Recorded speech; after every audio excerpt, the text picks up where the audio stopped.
అందరికీ నమస్కారం. సితార్ ఎంటర్టైన్మెంట్స్ మన డాకు మహారాజ్ యొక్క విజయోత్సవ సభకు సెలబ్రేషన్స్కి పిచ్చేసిన పాత్రికేయ సోదరులందరికీ, ప్రింట్ అండ్ ఎలక్ట్రానిక్ మీడియా వారికి నా హృదయపూర్వక కళాభివందనాలు తెలియజేసుకుంటున్నాను. అందరూ వాళ్ళ అనుభవాలు చెప్పారు. ఈ సినిమా మొదట కొబ్బరికాయ గుట్టిన దగ్గర నుంచి కూడా జరిగిన వింతల గురించి. నేను ఎప్పుడు నమ్మేది ఒక దైవాన్ని నమ్ముతాను, అది కూడా మనకి తోడవ్వాలి ఎప్పుడని. ఆ దైవం కనిపించిన దైవం అది వేరు వేరు రూపాల్లో ఉండొచ్చు. ఒక్కొక్కడు ఒక్కొక్క దేవుడిని ఆరాధిస్తారు. శివుడు కావచ్చు, వెంకటేశ్వర స్వామి కావచ్చు, విష్ణువు కావచ్చు, లేకపోతే రకరకాల వాళ్ళ ఎలువెలుపులు. అలాగే తల్లిదండ్రులు, నా తల్లిదండ్రులు వాళ్ళ యొక్క ఆశీర్వాదం, అలాగే కళాంబ తల్లి యొక్క ఆశీర్వాదం, ఇవన్నీ కలగలిపితే ఒక డాకు మహారాజు. ముఖ్యంగా ఎన్నో సినిమాలు చేశాను. సరే, దాంట్లో వరుసగా ఇది 4వ సినిమా విజయం సాధించింది. మొదటి సినిమా ఏమో ఒక పరీక్ష, అఖండ చేసేటప్పుడు అదేమో కరెక్ట్గా కోవిడ్ రావడం. ఆ కోవిడ్ టైంలో సాహసించే ధైర్యం చేసి సినిమాని విడుదల చేయడం, అఖండమైన విజయాన్ని సాధించడం అఖండ సినిమా. దాంతో అది సాధించడమే విజయం కాకుండా ఎన్నో ఇంకా ముందు తర్వాత ఎంతోమంది ధైర్యం చేసి సాహసించి వస్తారు, జనం చూస్తారు సినిమాల్ని అన్న ఒక ధైర్యంతో వాళ్ళ సినిమాలన్నీ ఆ తర్వాత తెలుగే కాకుండా అన్ని భాషల సినిమాలు కూడా వాళ్ళ సినిమాలను ధైర్యంగా విడుదల చేయడం జరిగింది. ప్రతిదీ ఒక ఛాలెంజ్. అయిపోయింది అఖండ, నెక్స్ట్ ఏమిటి అన్నప్పుడు ఒక వీరసింహారెడ్డి, అదైన తర్వాత సరే అది కూడా అయిపోయింది. అంటే ప్రతిదీ ఒక ఛాలెంజ్. అంటే పీక్స్కి వెళ్ళినప్పుడు ఎప్పుడు ఒక ఛాలెంజ్. నేను ఎప్పుడు అది ఛాలెంజ్గా తీసుకోను. ఎందుకంటే నాకు ప్రేక్షక దేవుళ్ళు వాళ్ళు ఇస్తున్న ప్రోత్సాహం అయితే ఏమి, లేకపోతే వాళ్ళకేం కావాలి. ఎందుకంటే మేము ఎప్పుడు ఎవ్రీడే కన్జ్యూమబుల్ కమోడిటీ, అంటే నిత్యావసర వస్తువులు. సో మనం ముందే గ్రహించాలి. ఇప్పుడు వాళ్ళు ముందే ఏం కావాలి, అది ఒక ఫుడ్ విషయంలో కావచ్చు, లేకపోతే రకరకాల ఏమేమైతే ఉన్నాయో వాటిల్లో వాళ్ళు సర్వే చేసి, సో దాని తర్వాత వాటిని మార్కెట్లోకి తీసుకురావడం, ప్రమోట్ చేయడం.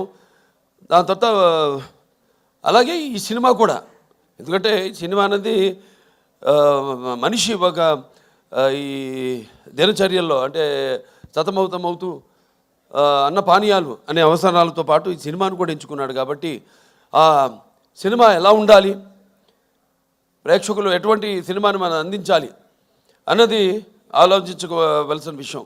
ఇండస్ట్రీలో నిర్మాతలు అయితేనేమి, దర్శకులు అయితేనేమి, లేకపోతే మా నటీనటులు అయితేనేమి.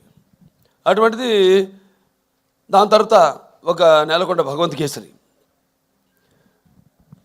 అదయింది. దాని తర్వాత ఏమిటి అన్నది స్టార్ట్ అయినప్పుడు ఈ డాకు మహారాజ్ సినిమా అంటే కథ నీటి గురించి. అది చాలా చిన్న సమస్య కావచ్చు ఇప్పుడు మనం అనుకోవడానికి, కానీ సినిమా ద్వారా దాన్ని ప్రజలు అది ముందు భవిష్యత్తులో ఎలా ఈ నీటి కోసమే ప్రజలు కొట్టుకు చేస్తారు అన్నది వాళ్ళ అవగాహన రేకెత్తించిన సినిమా మన డాకు మహారాజ్.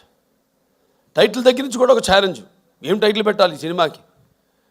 అంశం ఎంచుకున్నప్పుడు ఈ ఒక నీటి సమస్యలు ఎంచుకున్నప్పుడు ఎన్నో సామాజిక మెసేజెస్, అంటే ప్రజలకి సినిమా కేవలం వినోదం కాదు, వాళ్ళ ఒక ఆలోచన రేకెత్తించాలి అన్నది నా నాన్నగారి నుంచి కూడా నాకు వరకు అది వస్తున్న ఒక పరంపర. దాన్ని ఎలా మనం ఈ సినిమాలో దాని గురించి ఇవ్వాలి. నేను ఒక రాయలసీమ అంటే తక్కువ వర్షపాతం ఉన్న ప్రాంతం, దేశంలోనే 2 అతి తక్కువ వర్షపాతం ఉన్న ప్రాంతం. ఆ జిల్లాలో హిందూపురం ఎమ్మెల్యే నేను. ఆ ప్రాంతం యొక్క నీటి సమస్య అంతా తెలుసు. నాన్నగారి ఒక మానసిక పుత్రికలు, ఈ తెలుగు గంగ అయితేనేమి, హెచ్ఎన్ఎస్ఎస్ అయితేనేమి, లేకపోతే గాలేరు నగరి అయితేనేమి, ఇవన్నీ అయిన తర్వాత ఎలా మళ్ళీ మనం పూర్తి చేసాం. తెలుగుదేశం అధికారంలో ఉన్నప్పుడు ఎలా, నేను ఎమ్మెల్యేగా ఉన్నప్పుడు అంతా రాసి పెట్టింది. నేను ఇప్పుడు ఎలాగైతే అన్నారు ఫస్ట్ టైం యమన్ బుక్ చేయడానికి ఆవిడ షిర్డీలో ఉంది, ఎవరు మన శ్రద్ధా శ్రీనాథ్, అలాగే ఈవిడేమో తిరుపతిలో ఉంది ప్రజ్ఞా జైస్వాల్. అలాగే ఈ నీటి సమస్య కరెక్ట్గా నేను ఎమ్మెల్యే అయినప్పుడే అది పూర్తి కావడం, నేను నా హిందూపురానికి నేను నీళ్లు ఇవ్వగలగడం. సో ఇదంతా అదంతా కాకతాళీయంగా యాదృచ్ఛికంగా జరిగింది. ఇప్పుడు ఆ నీటి సమస్య గురించి సినిమా తీయాలి అని ఒక ఆలోచన వచ్చింది. దాన్ని ఎలా ప్రజెంట్ చేయాలి మనం అనుకున్నప్పుడు రాజస్థాన్ ఎక్కడైతే ఏముంది, ఇక్కడ మన తెలుగు వాళ్ళు గొప్పతనం చాటుకుంటూ అక్కడ రాజస్థాన్లో కూడా మళ్ళీ మనం వాళ్ళు దుక్కు దున్ని నీరు పోసి నారు పెట్టి అలాగే కోత కోసి ఎలా చేయగలుగుతాం, అక్కడ కూడా మన ఒక ఇంజనీర్, ఒక సామాన్య ఇంజనీర్, ఒక తెలుగువాడు వెళ్ళి ఎలా చేయగలుగుతాడు. చేసాం మనం ఇక్కడ సృష్టికి ప్రతి సృష్టి చేసాం. ఎలాగైతే మన రాయలసీమ గురించి చెప్పాను, మన ఇది అవిభక్త ఆంధ్ర రాష్ట్రానికి 6 ముఖ్యమంత్రులు ఇచ్చింది రాయలసీమ అని. సో అది పెట్టుకుని మైండ్లో సమస్య చిన్నదే కావచ్చు, కానీ రాష్ట్రాలు వాళ్ళ నీళ్ళ కోసం కొట్టుకుంటున్నాయి. సరే, ఆ నేపథ్యంలో ఆ సినిమాని తీసుకోవడం, సెలెక్ట్ చేయడం, దాంట్లో పాత్రని ఎలా దాన్ని ఒక ఇంజనీర్ డాకుగా మారడం, అలా దాంతో మొదలయ్యాక సరే మీకు సినిమా గురించి ఈరోజు ఆ సినిమాని అఖండమైన విజయాన్ని మాకు అందించి ఇవాళ మా వెన్ను తట్టి ఇంకా మాకు ఎవరైతే మేము ఆకలితో ఉన్నామో ఒక సినిమా చేసి దాని ఒక ఫలితం కోసం రెయిన్బోర్డ్ కష్టపడి ఎలా ఉంటుంది ఆ సినిమా, దాని ఫలితం ఎలా ఉండబోతుంది అని ఎదురు చూస్తున్నామో, అటువంటి తరుణంలో ఇటువంటి అఖండమైన విజయాన్ని మాకు అందించినందుకు తెలుగు ప్రేక్షకులందరికీ నా హృదయపూర్వక కృతజ్ఞతాభివందన తెలియజేసుకుంటున్నాను. ఇంకా ముఖ్యంగా ఈ సినిమాలో ముందు మా దర్శకుల గురించి చెప్పాలి, బాబీ గారి గురించి.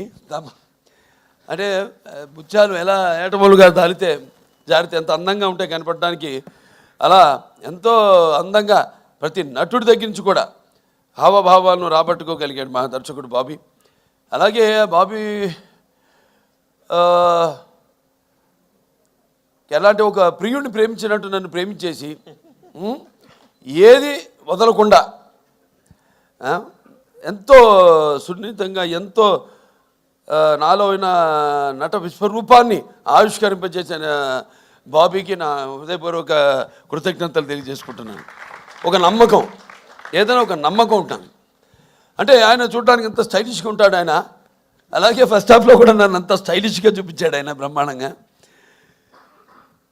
ఇక ప్రతి చాలా ఎన్నో విషయాలు డిస్కస్ చేసి సినిమాలో మేము అనుకున్నవి తీసినవి కూడా కొన్ని ఉన్నాయి ఇంకా.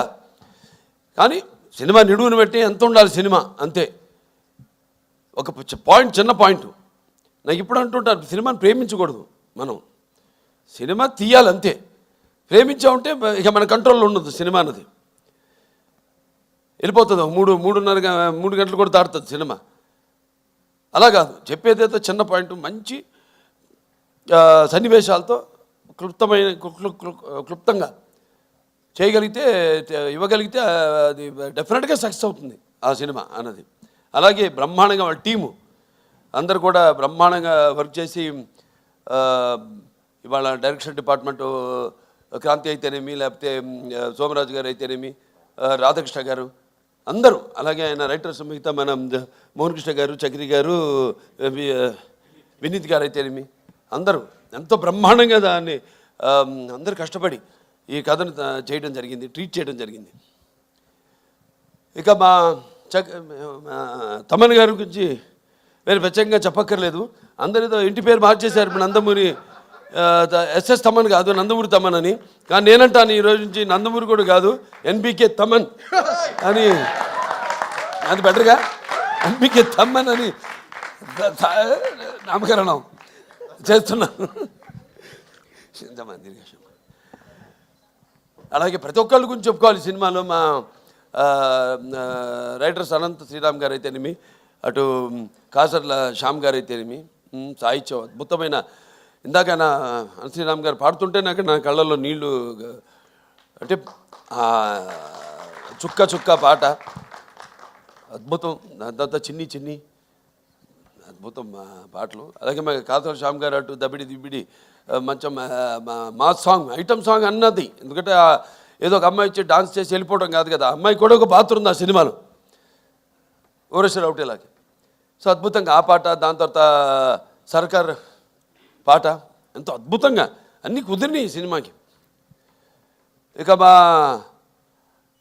హీరోయిన్లు నా ప్రజ్ఞ జైష్వాల్, అఖండ నుంచి మా యొక్క ఈ యొక్క జర్నీ, అందులో కూడా ఎంతో అద్భుతమైన పర్ఫార్మెన్సు, గ్లామరు పర్ఫార్మెన్సు కలగలిపి ఎంతో అద్భుతంగా ఆవిడ రెండింటిని సమపాళ్లలో అందే కనిపించడం జరిగింది. మళ్ళీ తిరిగి మా కాంబినేషన్లో మళ్ళీ ఇది రెండో సినిమా ఈ యొక్క డాకు మహారాజ్. ఈ చిత్రం కూడా విజయం కావడం తప్పకుండా ఎంతో అందం ప్లస్ టాలెంట్ రెండు కలగలిపిన మరొక ఆర్టిస్టు మన శ్రద్ధా శ్రీనాథ్. ఎంతో ముందు మాట్లాడినప్పుడు కూడా బాబీ గారు చెప్పారు, ఎంతో సెలెక్టివ్. తను కూడా చెప్పింది. నేను అంటాను, ఆర్టిస్ట్ అన్నది ఎప్పుడు, ఆర్టిస్ట్ అన్న వాడు ఎప్పుడు కనిపిస్తూ ఉండాలి, ఎప్పుడు should be always in the focus. ఎప్పుడు ఎక్కువ అంటే ఆవిడ రియలైజ్ అయినట్టుంది. Now she saying that. ఇప్పుడు అంటుంది ఆవిడ, కాదు నేను ఇక్కడి నుంచి ఎక్కువ సినిమాలు నటిస్తాను నేను అంటే. మంచి సినిమాలే, ఎందుకంటే ఆవిడకున్న ఇమేజ్కి, ఆవిడకున్న టాలెంట్కి తగ్గట్టుగా ఆవిడకి పాత్రలు వస్తాయి. మరి నేను అన్నది ఏదో ఇందాక ప్రేమించకూడదు సినిమానని, కథ వరకు పాత్ర వరకు మాత్రం ఎప్పుడు కనిపిస్తూ ఉండాలి. ఉంటేనే ఆర్టిస్టుని మర్చిపోరు, ఎప్పుడు ఆర్టిస్టు గుర్తుండిపోతాను. సో అద్భుతమైన మరువైన పాత్రని ఎంతో అద్భుతంగా నటించిన శ్రద్ధా శ్రీనాథ్కి నా అభినందనలు తెలియజేసుకుంటున్నాను. ఇంకా మా చాలామంది ఫైట్ మాస్టర్ వెంకట్ మాస్టర్ గారు, అలాగే మా కెమెరామెన్ విజయ్ కార్తిక్ గారు, ఇక మా డాన్స్ మాస్టర్ శేఖర్ మాస్టర్ గారు అయితేనేమి, శివ మాస్టర్ గారు అయితేనేమి, అందరూ ఎంతో అద్భుతంగా వాళ్ళకి అప్పచెప్పిన వాళ్ళ పనులను ఎంతో 100కి 100 పాళ్ళు న్యాయం చేసి ఈ సినిమాలో ఏదైతే మా నిర్మాత వంశీ గారు కలగన్నారు, ఆయన అభిమాని ఫ్యాను, అటువంటిది ఒక కొత్త బాలకృష్ణ నేను ఆవిష్కరించాలి ఈ సినిమాలో అని ఏదైతే ఆయన కలగన్నాడో, అలా ఆయన ప్రతి దాంట్లో కూడా ఆయన కేవలం నిర్మాతగా కాకుండా ఒక టెక్నీషియన్గా అన్ని క్రాఫ్ట్స్ మీద మంచి గ్రిప్ ఉన్న నిర్మాత మన వంశీ గారు. అటువంటి నిర్మాత కూడా మనకు ఉండడం ఒక ఆయన నా అభిమానిగా నాకు చాలా గర్వంగా ఉంది. సో ఆయన్ని ఈ యొక్క సందర్భంగా ఆయన్ని అభినందిస్తూ ఇంకా ఎన్నెన్నో మంచి అద్భుతమైన సినిమాలు తీశారు ఆయన బ్యానర్లో. ఇంకా ముందు ఇంకా మంచి సినిమాలు కూడా తీయాలని ఆయన అభినందిస్తూ, లాస్ట్ బట్ నాట్ మన వేద రాజా ఎంతో అద్భుతంగా పాత్రని డైరెక్టర్ గారు చెప్పారు. ఆవిడ గురించి ఎప్పుడు అవుతానుండేది సెట్లో, అసలు కూర్చొని ఎరగను, లేకపోతే అలసిపోయి అట్లా కురుకు తీయడం కానీ ఎరగను నేను. ఎప్పుడు ఎంతో అటు విన్నట్టే అటు ఇటు చూసుకుంటూ మళ్ళీ చెప్పినట్టు డైరెక్టర్ గారు కెమెరా ఆన్ అనగానే అది ఏమిందో ఏమి ఎప్పుడు చూసిందో తెలియదు కానీ అచ్చం అనుగా చెప్పినట్టే అంత బ్రహ్మాండంగా అభినయించింది. ఆ పాత్ర మరి ఫస్ట్ హాఫ్లో అద్భుతంగా అసలు ఆ డైలాగ్స్ ఏదైతే బండి డ్రైవర్గా సెలెక్ట్ చేయడానికి నన్ను బండి తోలమంటుందో బండి వెనక్కి రివర్స్ తోలుతుంది, దాన్ని బండిని ఆపగానే ఎందుకు నేను ఆపనలేదు కదా ఎందుకు ఆపామంటే వెనకాల పూల కుండీలు ఉన్నాయమ్మా దిగి వెళ్ళి చూస్తే అప్పుడు అంటాను వాటిల్లో కూడా పూల చెట్లకు కూడా ప్రాణం ఉంటుంది కదమ్మా అనగానే ఒకసారి ఆ పక్కన ఎవరైనా మకరంద ఆయన వెంటనే ఎంతమంది వచ్చాడు ఇక్కడికి అనేది ఎంతో అద్భుతంగా ప్రతిదీ ఎంతో బాగా నటించేది పాప. మంచి భవిష్యత్తు ఉంది. ఫస్ట్ స్టడీ వెల్, ముందు पढ़ना भी, उसके साथ बाद में धीरे धीरे యాక్టింగ్ करना. సరే మన సినిమాకి వస్తే చాలామంది అనుకుంటారు పాత్ర గురించి. ఇప్పుడు పాత్రలు పరకాయ ప్రవేశం అంటే పాత్ర సినిమా కథను ఓకే చేసి ఆ పాత్రకు వెళ్ళే వరకు నాకు తెలీదు. అంటే నేను నా వాచకం నా ఆంగికం కానీ నా ఆహార్యం కానీ ఎలా ఉంటుందో నాకు ఐడియా లేదు, ఉండదు. ప్రతి పాత్రకు ఒకటే చేస్తాను నేను. కాకపోతే ఒక్కసారి ఆ పాత్రలోకి వెళ్ళినప్పుడు ఆ పాత్ర నన్ను ఆ పరకాయ ప్రవేశం చేసినప్పుడు అంటే నేను ఎప్పుడు చెప్తుంటాను ఒక యాక్టింగ్ అంటే కేవలం అరవడం నవ్వడము ఒక తృప్తి పరిచే ఒక అరుపు ఒక డైలాగ్ అరవడము కాదు. పాత్ర అంటే ఒక పరకాయ ప్రవేశం ఇంకో పాత్రలోకి. ఏ పాత్ర అనుభవాలు అయితే ఆ పాత్రకు ఆత్మ అనుభవాలు అయితే మనము అనుభవించలేదో ఆ పాత్రలోకి వెళ్ళిపోవడం. సో అది నాకు ఒక గొప్ప వరంగా భావిస్తున్నాను మా నాన్నగారి తొరత. అలాగే చాలామంది అంటుంటారు అంటే ఈ సినిమా మొదలైంది కూడా ఈ సప్త సముద్రాలు వాటి గురించి చర్చించుకుంటూ ఎన్నో చర్చించుకున్నాం సరదాగా. ఇక చర్చించుకోవడానికి ఉంది సబ్జెక్ట్ ఇంత అనుకుంటాం, దాన్ని కుదిస్తాం మళ్ళీ. నేను చెప్పినట్టు 2.5 గంటలు అని అంటే మనకి ఎలా ఉన్నాయి లవణ సముద్రం అయితేనేమి, ఇచ్చు సముద్రం అయితేనేమి, లేకపోతే సర్ప సముద్రం అయితేనేమి, దధి సముద్రం అయితేనేమి, క్షర సముద్రం అయితేనేమి, లేకపోతే శుద్ధ సముద్రం అయితేనేమి, ఇలా మన దాంట్లో కూడా మన శరీరంలో కూడా 7 సముద్రాల నుంచి మొదలైంది. మన ప్రపంచంలో కూడా 7 సముద్రాలు ఉన్నాయి. ఎలా ఏం చేద్దాం? ఈ నీళ్ళ గురించి ఎన్నో డిస్కషన్స్ చేసాం, వాటర్ గురించి. ఓ సీన్ కూడా తీసేసాం నీడు ఎక్కువైందని. దాంట్లో మన గురించి చెప్పుకుంటాం. ఏది మన సార్ ఆర్థర్ కాటన్ ధర ఒక్కడే గోదావరి దగ్గర ధవళేశ్వరం ఆనకట్ట కట్టించాడు. అలాగే ఈ యొక్క ఏదైతే పట్టిసీమ ద్వారా సముద్రంలో వృధాగా కలిసిపోతున్న నీళ్లను మళ్లించి అతి తక్కువ వర్షపాతం ఉన్న ప్రాంతాలకి, కరువు కాటకాలు విలయతాండవాడుతున్న ప్రాంతాలకి నీళ్ళు ఇచ్చిన చరిత్ర మంది అని ఇలా ఎన్నో అన్నీ అంటే ఒక మన తెలుగువాడు గొప్పతనం. ఇవాళ ఇక్కడే కాదు ఎక్కడికి వెళ్ళినా అంతా మన తెలుగువాడు ఉన్నారు ప్రపంచంలో. అటు అమెరికా వెళ్ళినా ఇటు ఆస్ట్రేలియా వెళ్ళినా. అందుకే ఈయన చెప్పినట్టు తమన్ గారు చెప్పినట్టు సినిమా అక్కడ అమెరికా అయితేనే, ఇటు ఆస్ట్రేలియా అయితేనేమి, ఇటు ఇంగ్లాండ్ అయితేనేమి, ఇటు అక్కడ ఆఫ్రికా అయితేనేమి, ఎక్కడెక్కడ మన ప్రవాస తెలుగు వాళ్ళు ఉన్నారో అక్కడ వాళ్ళే కాకుండా ఇవాళ మన తెలుగు సినిమా ఏ రేంజ్కి వెళ్ళిందంటే ఇవాళ అవతల వాళ్ళు అంటే ఆ దేశస్తులు కూడా సినిమాను చూసి మన సినిమాను చూసి ప్రశంసించే స్థాయికి మన తెలుగు చలనచిత్ర పరిశ్రమ ఎదిగిందంటే మరి మనం ఎంతోమంది దానికి మన గొప్పలే మనం ఎక్కువ చెప్పుకోము. సో కాబట్టి ప్రేయర్లో అప్రస్తుతం ఇక్కడ. ఎందుకంటే నా వరకు నేను నా గురించి ఆలోచించుకుంటుంటాను. నా వరకు నేను ఎంత బాగుండాలి అంత అన్నది ఒక స్వార్థం అయితే తమ్మన్ గారు చెప్పారు చాలా వివరంగా. ఇవాళ ప్రపంచం ఎలా ఉందో, ఎంత కుదించుకుపోతుంటో అంత క్లిష్టంగా తయారవుతుంది ఈ ప్రపంచం. ఇవాళ నీళ్ళ గురించి తీసామంటే నీళ్ళే ఇవాళ అక్కడ చైనా అయితేనేమి, గాజెస్ అయితేనేమి, లేకపోతే ఇవాళ బ్రహ్మపుత్రం మీద రేపు ఆనకట్ట కట్టాలి వాళ్ళు అనుకోవడం అయితేనేమి, రేపు అబ్దుల్ కలాం గారు చెప్పినట్టు ముందు జరగబోయేది వెపన్స్తో కాదు యుద్ధాలు, వాటర్ వార్స్ జరుగుతాయని ఆయన యుఎన్ఓలో ఆయన ప్రసంగంలో చెప్పడం జరిగింది అబ్దుల్ కలాం గారు. అలా ఎన్నో చూసుకుంటే నా వరకు నా రికార్డ్స్ అన్నీ అన్స్టాపబుల్, నా కలెక్షన్స్ అన్నీ అన్స్టాపబుల్, నా అవార్డ్స్ అన్నీ అన్స్టాపబుల్, నా రివార్డ్స్ అన్నీ అన్స్టాపబుల్. వీళ్ళకి ముఖ్యంగా నా తెలుగు ప్రజానికానికి అలాగే నా అభిమానులందరూ కూడా నా కృతజ్ఞతలు తెలియజేసుకుంటున్నాను.